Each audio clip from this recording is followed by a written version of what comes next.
우리에게 다시 만나 예배할 수 있는 은혜를 주신 주의 은혜에 감사를 드립니다. 정말 오랜만에 반가운 얼굴들을 대합니다.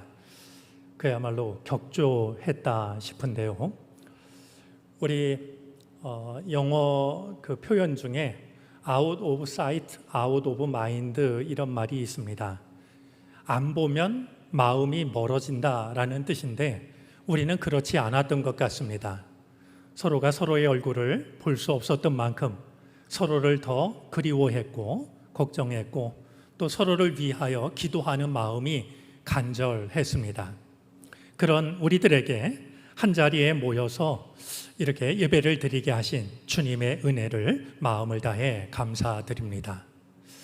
마음 같아서는 그동안 얼마나 힘드셨냐고 이렇게 한 분 한 분 좀 꼭 안아드리고 싶은 그런 마음입니다만 때가 때여서 조심스럽게 그지없습니다. 모두가 같은 마음 아닐까 여겨지는데요. 그래도 먼저 우리 옆에 있는 분들, 좀 앞뒤에 있는 분들 서로 눈 인사라도 우리 좀 나누면 좋을 것 같습니다. 오랜만입니다. 반갑습니다.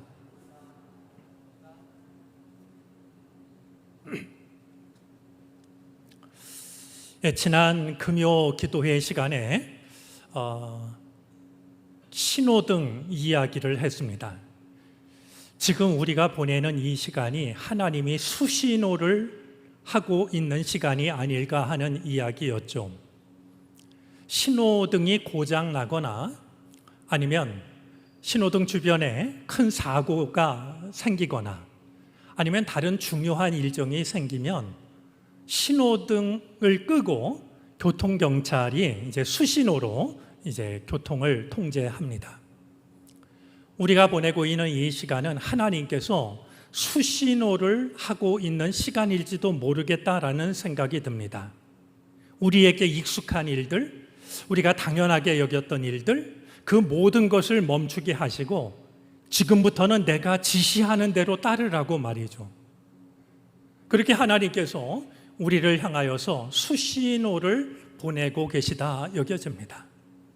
하나님이 지시하시는 곳, 어쩌면 그곳은 우리 믿음의 본래의 자리인 기도와 말씀의 자리일지도 모릅니다. 그동안 잘못됐던 마음들, 다른 곳에 관심을 쏟았던 마음들, 그거 이제 다 멈추고 내가 지시하는 대로 가라고, 믿음의 본래의 자리인 기도와 말씀의 자리로 가라고 그렇게 우리에게 수신호를 보내고 계신 때인지도 모르겠다 하는 생각입니다. 우리를 향하여 수신호를 보내고 계시는 하나님의 모습을 생각하면서 그동안 해왔던 대로 그렇게 지내는 것이 아니라 이제 하나님이 지시하시는 그곳을 바라보고 그곳을 향하는 우리 모두가 되어질 수 있기를 바랍니다. 이런저런 여건 때문에 혹은 코로나에 대한 여전한 조심스러운 마음 때문에 오늘도 가정에서 혹은 있는 처소에서 영상으로 예배를 드리시는 분들도 계실 줄로 압니다. 우리가 예배하는 자리가 어디라 할지라도 하나님의 얼굴을 뵙는 하나님의 집, 우리가 있는 그 자리가 베델이 되어지기를 원합니다. 우리가 더욱 마음을 모아서 내가 예배하는 그 자리가 하나님의 빛나는 얼굴을 뵐 수 있는 또 하나의 하나님의 집이 되어졌으면 좋겠습니다. 사도 바울은 로마서 5장 4절 말씀을 통해서 우리에게 이런 말씀을 들려줍니다. 환난은 인내를, 인내는 연단을, 연단은 소망을 이루는 줄 알미니라. 우리가 지금 보내는 시간은 누가 돌아보아도 환난의 시간입니다.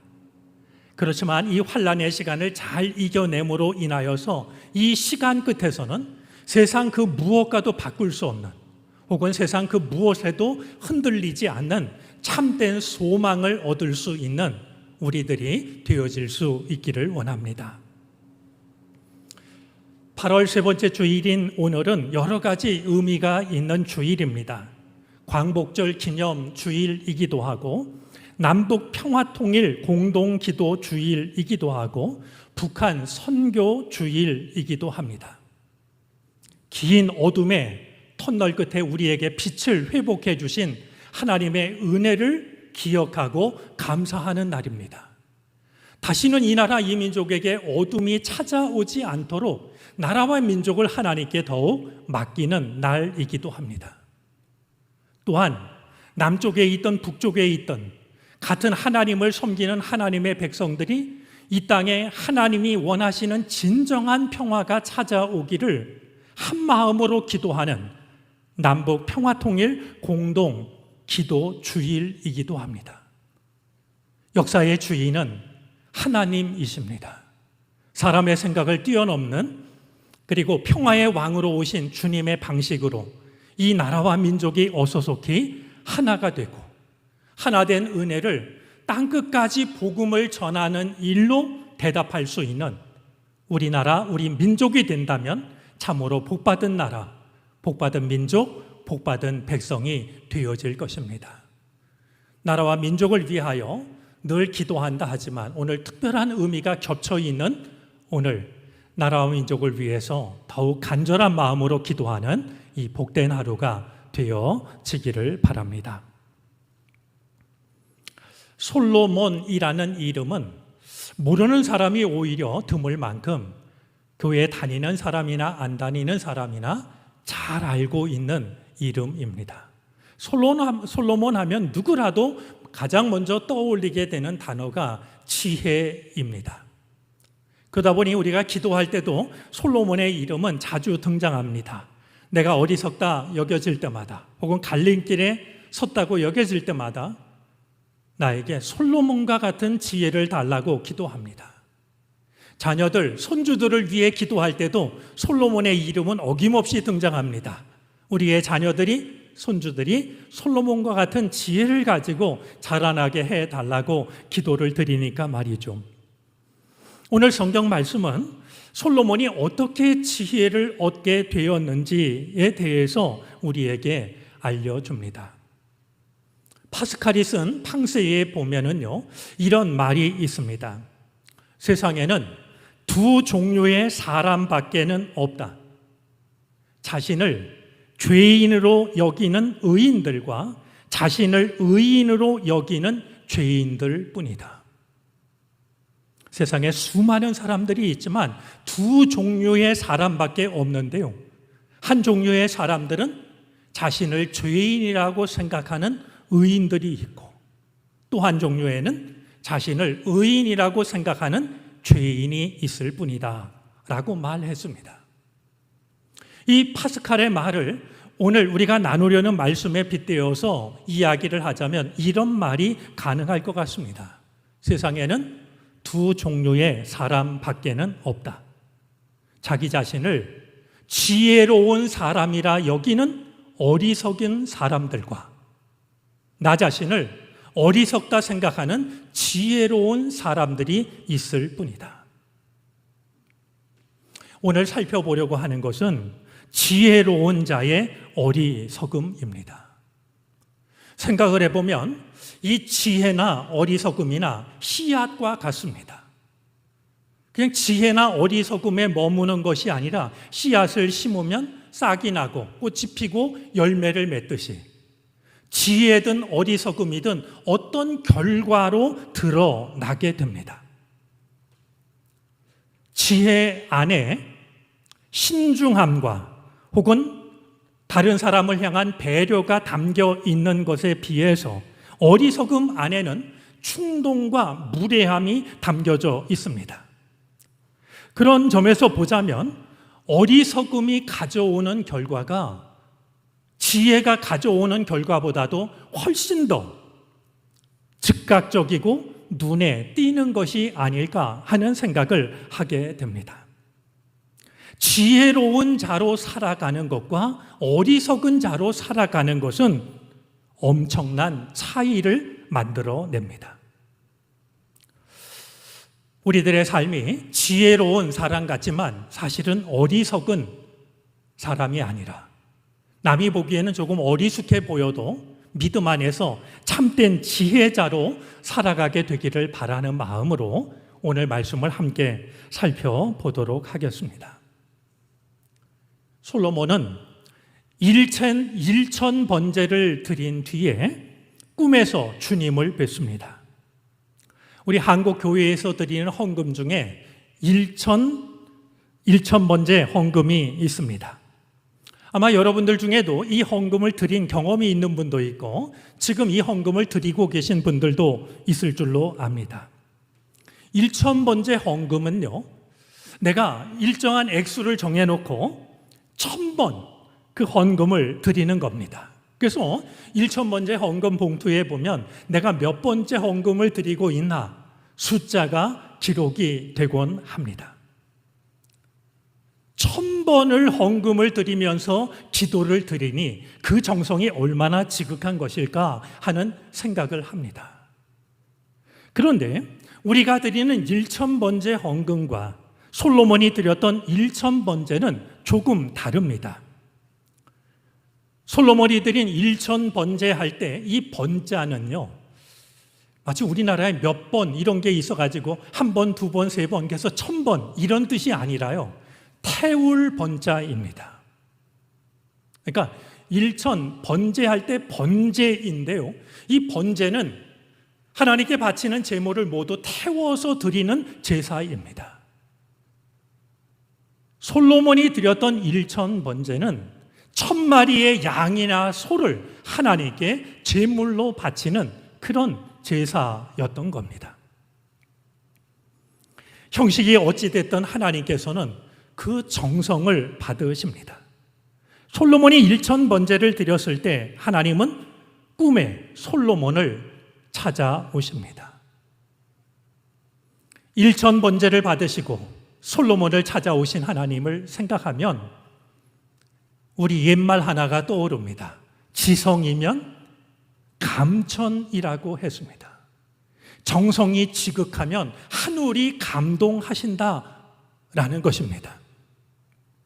꿈에 솔로몬을 찾아오신 주님께서는 솔로몬에게 내가 내게 무엇을 줄고 물으십니다. 우리 신앙생활하면서 이만한 은총을 사모하고 누릴 수 있었으면 좋겠습니다. 내가 주님께 드리는 정성이 너무나 지극해서 주님이 나를 찾아오시고 나를 찾아오신 주님께서 나에게 내가 너에게 무엇을 줄고 물으실 만한 은총 말이죠.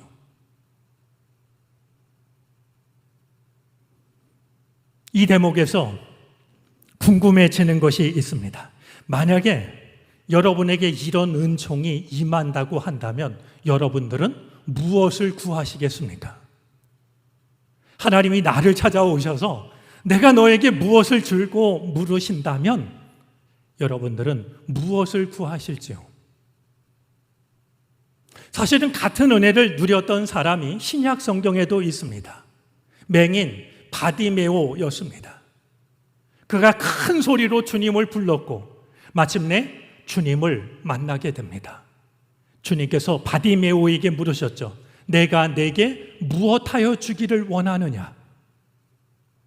그때 바디메오는 망설이지 않고 대답을 했습니다. 제가 보기를 원합니다. 바디메오가 참 귀하다라고 여겨지는 것은 바디메오는 사람에게서 얻을 수 있는 것을 구한 것이 아니라 주님만이 주실 수 있는 것을 구했기 때문입니다. 사람에게서 얻을 수 있는 그게 아니라 주님만이 주실 수 있는 그것을 구함으로 눈을 뜨게 되었고 새로운 삶을 살 수가 있었던 겁니다. 주님이 나를 찾아오셔서 내가 네게 무엇을 줄고 물으신다면 나는 어떤 대답을 해야 할까? 한번 깊이 생각하셨다가 주님을 통하여서 그 귀한 은총을 누리실 수 있게 되기를 바랍니다. 솔로몬은 과연 무엇을 구했을까요? 오늘 말씀을 보니까 내가 네게 무엇하여 주기를 원하느냐? 라고 물었을 때 솔로몬은 듣는 마음을 구합니다. 백성들의 소리를 듣고 하나님의 소리를 듣고 나는 내 아버지 다윗처럼 그렇게 이 나라를 다스릴 자신이 없습니다. 나는 작은 아이일 뿐이오니 제게 듣는 마음을 주십시오. 듣는 마음이라는 말을 새번역 성경은 지혜로운 마음이라고 이렇게 번역을 하고 있습니다. 솔로몬의 대답을 들으신 하나님은 마음이 흐뭇하셨던 것 같습니다. 얼마든지 장수와 부를 구할 수도 있었지만 하나님이 맡기신 이 백성을 잘 다스릴 수 있도록 듣는 마음을 구하고 있는 솔로몬을 보시고서 하나님은 그가 구하지 않은 것들까지 솔로몬에게 주십니다. 이런 하나님의 모습은 예수님께서 마태복음 6장 33절에 들려주신 말씀을 떠올리게 하는데요. 예수님은 이렇게 말씀하셨습니다. 먼저 그의 나라와 그의 의를 구하라. 그러면 너희에게 이 모든 것을 더하시리라. 너희가 구해야 될 것이 많이 있지만 먼저 우선 하나님의 나라, 하나님의 의를 구하면 너희가 아직 구하지 않은 그 모든 것들을 아울러 주실 것이다 라고 말씀을 하셨습니다. 오늘 말씀에 이어지는 이야기가 솔로몬의 재판 이야기입니다. 솔로몬의 재판 이야기는 꿈속에서 얻은 지혜가 삶 속에서 어떻게 나타나는가를 보여줍니다.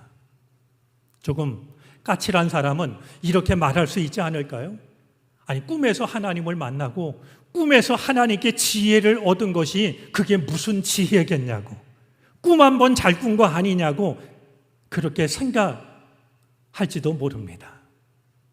그러나 그런 생각보다는 하나님께서는 꿈을 통해서도 우리에게 필요한 은혜를 주신다라고 하는, 하나님은 얼마든지 꿈을 통해서도 우리에게 필요한 하늘의 은혜를 허락해 주실 수 있다라고 하는 것을 우리는 생각할 필요가 있습니다. 꿈속에서 받았다 할지라도 하나님의 선물은 우리의 일상의 삶 속에서 얼마든지 선한 영향력으로 나타납니다. 자, 그런데요, 오늘 말씀을 보면은 오늘 성경이 솔로몬의 지혜에 대해서만 말씀하고 있는 것이 아닙니다.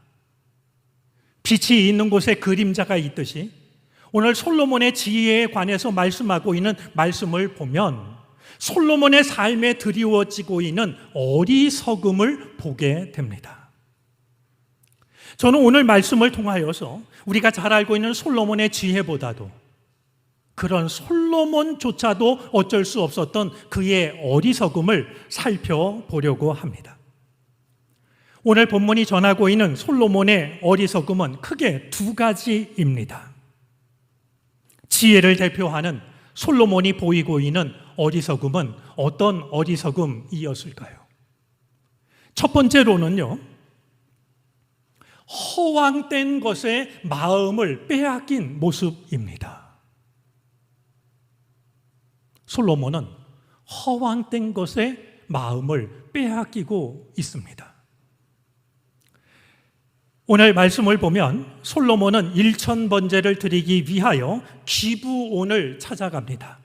기브온은 예루살렘에서 북서쪽으로 11km 정도 떨어져 있는 곳입니다.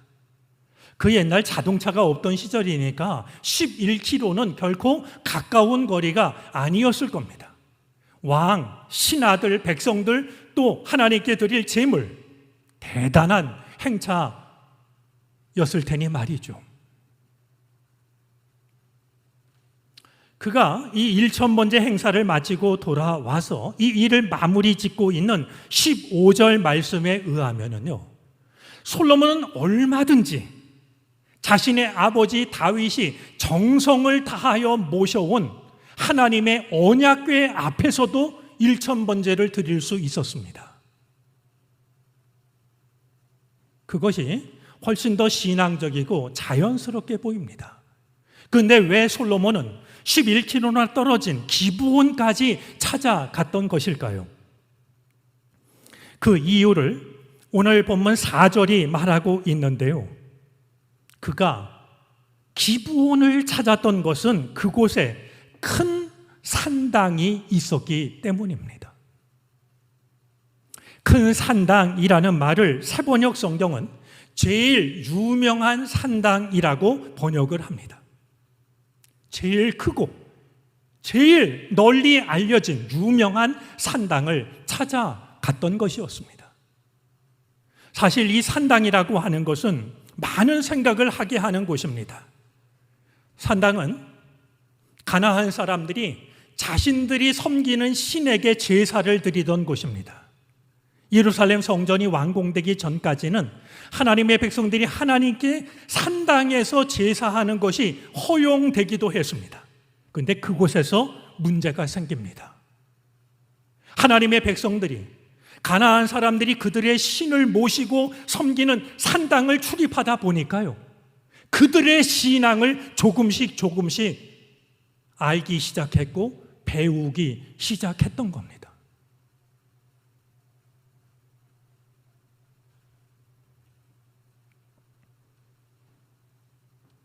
왕이 된 솔로몬이 정말로 하나님께 간절히 예배를 드리고 이 백성을 다스릴 지혜를 구할 마음이 있었다면 11km나 떨어진 기브온을 찾아가 그곳에서 일천번제를 드릴 것이 아니라 하나님의 임재를 상징하는, 광야를 지날 때에도 하나님의 백성들을 지켜주었던 언약궤 앞에서 예배를 드리는 것이 마땅한 일이었습니다. 하지만 솔로몬은 기브온을 찾아가서 제사를 드리는 게 왕의 권위를 지키는 것이라고, 왕의 체면을 지키는 것이라고 생각했던 게 아니었을까요? 내가 이제 왕이 되었으니 좀 그럴듯한 곳 찾아가서 사람들이 볼 때 꽤 괜찮아 보이는 방식으로 제사를 드리고 싶었던 마음이 결국 그를 하나님의 언약궤가 아닌 기브온으로 이끈 것이 아닐까 하는 생각을 하게 됩니다. 결국 하나님께 기도드리기는 저는 작은 아이라고 이야기를 했음에도 어느 사이에, 잠깐 사이에 솔로몬은 큰 자처럼 행하는 말이죠. 결국 이런 솔로몬의 인생을 보면은요, 자기를 과시하기 위한 엄청난 건축을 하고 백성들에게 무거운 짐을 지우고 그 길을 계속해서 걸어가고 있는 것을 보게 됩니다. 숫자와 규모, 내가 대단한 존재인 것처럼 보이고 싶은 마음, 이런 허황된 것에 마음을 빼앗기는 것은 어리석은 일입니다. 결국 우리를 잘못된 곳으로 이끌어 갑니다. 주님 앞에 나는 작은 아이라 고백을 했으면서도 어느 사이에 내가 대단한 존재처럼 보이고 싶은 그런 마음이 우리 안에 자리를 잡고 있다면 내려놓는 시간이 될 수 있기를 바랍니다. 솔로몬이 보여주고 있는 또 하나의 어리석은 모습이 있습니다. 자신의 이익을 위해서 자신의 이익보다 더 소중한 것을 잃어버리는 모습입니다. 소탐, 대실이라는 말이 있습니다. 작은 것을 욕심부리다, 큰 것을 잃어버린다라는 말인데요, 솔로몬이 그러합니다. 오늘 3장 1절 말씀에 보면 솔로몬은 왕이 된 뒤에 바로의 딸과 결혼을 합니다. 바로의 딸과 결혼을 했다는 얘기는 바로 왕의 사위가 되는 거 아니겠습니까? 당시 강대국의 사위가 되었으니 얼마나 마음이 든든했겠습니까?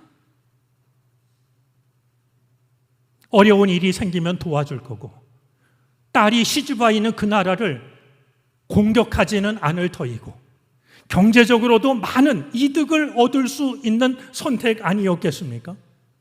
전쟁이 일어난다고 하면 이스라엘보다도 딸을 살리기 위해서라도 지원군을 얼마든지 보냈을 것입니다. 정치적인 셈법으로 치면 얻는 것이 참 많은 뛰어난 수완이자 지혜로운 선택이었습니다. 이런 결과를 경험했기 때문일까요? 열왕기상 11장 1절 말씀에 보면 솔로몬은 더 많은 나라, 더 많은 민족의 유력한 사람들과 결혼을 합니다. 모압, 암몬, 에돔, 시돈, 헷. 그래서 이 솔로몬에 관한 열왕기상 11장 3절 말씀에 보면 후궁이 700명이나 되었고 첩이 300명이나 되었습니다. 혼인 관계를 안 맺은 나라가 없을 만큼 말이죠. 솔로몬으로서는 이게 지혜로운 거야.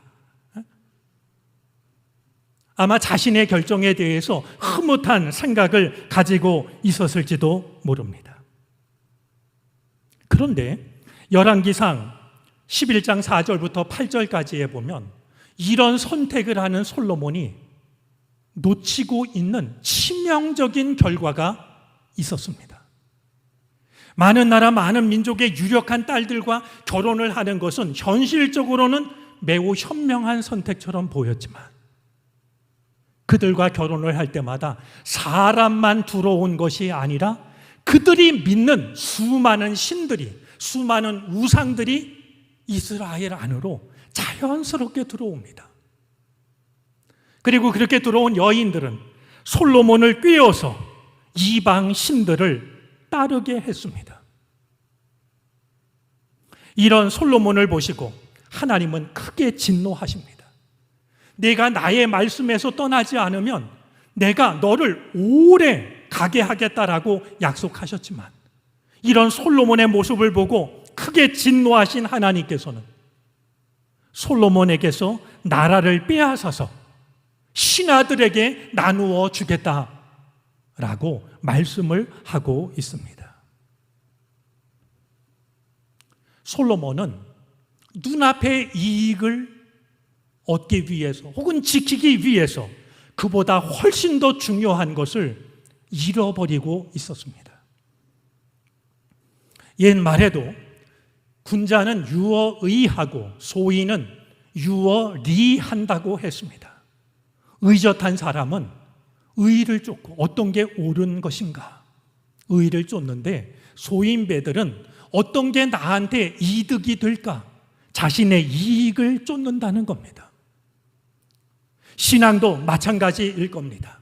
의젓한 신앙을 가진 이들은 어떤 게 하나님의 뜻일까 하나님의 뜻을 생각하고 그 뜻을 따라갑니다.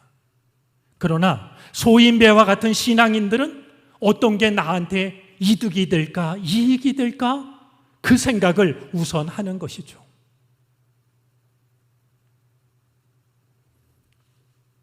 하나님으로부터 지혜를 받았지만 자신의 이익을 얻기 위하여 소중한 것을 잃어버리고 있는 솔로몬의 모습은 제가 보기에는 헛똑똑이일 뿐입니다.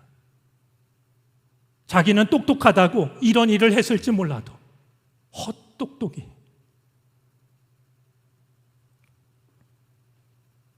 솔로몬은 여전히 우리들 마음속에 지혜를 대표하는 사람으로 남아 있습니다. 하지만 솔로몬이 우리에게 정말로 보여주고 있는 것은 솔로몬과 같이 지혜로운 사람도 얼마든지 어리석은 일을 할 수 있다라는 사실입니다. 자신을 대단한 존재처럼 드러내 보이고 싶은 마음, 이익에 눈이 멀어서 정말로 소중한 것을 잃어버리는 청맹관이와 같은 마음, 그런 잘못된 생각이 우리의 마음을 틈타지 못하도록, 우리의 가정을 틈타지 못하도록, 우리 나라에 틈타지 못하도록 깨어 기도하는 것이 중요합니다. 지혜로워 보이지만 결국은 어리석은 사람이 되지 말고 다른 사람이 볼 땐 조금 어리숙해 보여도 참된 지혜를 가지고 살아가는 사람이 되어야 됩니다. 주님께서 은혜를 베풀어 주셔서 어지럽고 험한 세상 참으로 지혜로운 사람으로 살아갈 수 있게 하시기를 원합니다. 그래서 우리가 맺는 믿음의 열매, 인생의 열매가 아름답고 복된 열매가 되어질 수 있기를 주님의 이름으로 축복합니다. 기도드리겠습니다.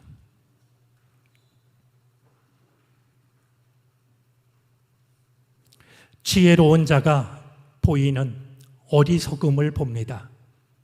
주여 우리로 하여금 어리석은 길을 걷지 않게 해 주시옵소서. 잘못된 마음, 잘못된 생각으로부터 나를 지키게 하여 주시사 주의 뜻을 온전히 따르게 해 주시기를 바랍니다. 그런 우리가 되게 하시고 우리의 가정이 되게 하시며 우리의 나라와 민족이 되게 해 주시옵소서. 예수 그리스도의 이름으로 기도를 드립니다. 아멘.